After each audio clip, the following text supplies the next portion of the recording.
Hello friends, আশা করছি তোমরা সবাই ভালো আছো। আর আমার চ্যানেল স্টে উইথ সৌভিকে তোমাদের সবাইকে অনেক স্বাগত। আর আমরাও ভালো আছি। আমার আজকের রেসিপি পাঁচমিশালি তরকারি। আমি এই পাঁচমিশালি তরকারিটাকে আজকে একটু অন্যরকমভাবে করব। কিভাবে করব সেটা জানতে হলে আমার সঙ্গে থাকো আর পুরো ভিডিওটা স্কিপ না করে দেখতে থাকো।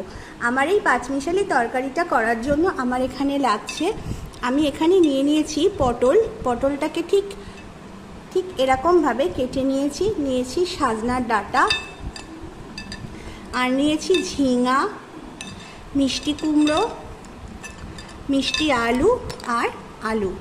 সব সবজিগুলোকে ডুমো ডুমো করে কেটে ভালো করে ধুয়ে পরিষ্কার করে নিয়েছি। এবার চলো আর দেরি না করে আমার রান্নাটা আজকে শুরু করি। আমি কড়াইতে দিয়ে দিয়েছি সর্ষের তেল। সর্ষের তেলটাও গরম হয়ে গেছে। এবার আমি দিয়ে দেব এখানে পাঁচফোড়ন। এবার আমি এর মধ্যে একে একে সমস্ত সবজিগুলো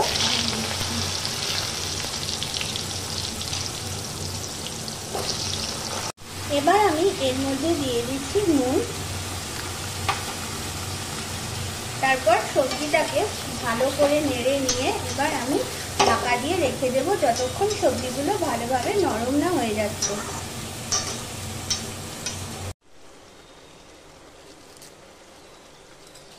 আমি আবার একটু ভালো করে নেড়ে আবার গ্যাস কমিয়ে ঢাকা দিয়ে কিছুক্ষণ রেখে দেব। আমার এখানে তরকারিটা বেশ খানিকটা নরম হয়ে এসছে। এবার কড়াইতে আমি দিয়ে দিয়েছি আরেকটু তেল, আর আমি এবার এর মধ্যে দিয়ে দিচ্ছি বেগুন।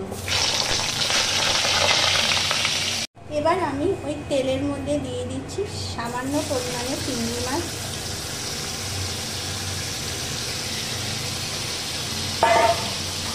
এবার এটাকে নুন আর হলুদ দিয়ে বেশ একটু নেড়ে চেড়ে নেব।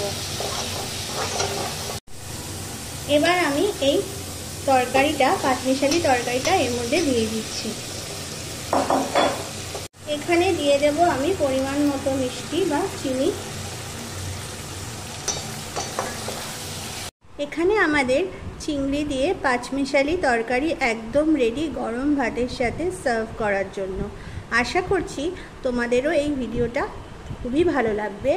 আর আমাদের চ্যানেলটাকে অবশ্যই সাবস্ক্রাইব করো, লাইক করো, শেয়ার করো আর কমেন্ট করো। আবারও আসবো একটা নতুন ভিডিও নিয়ে। আজ এই পর্যন্তই, টাটা।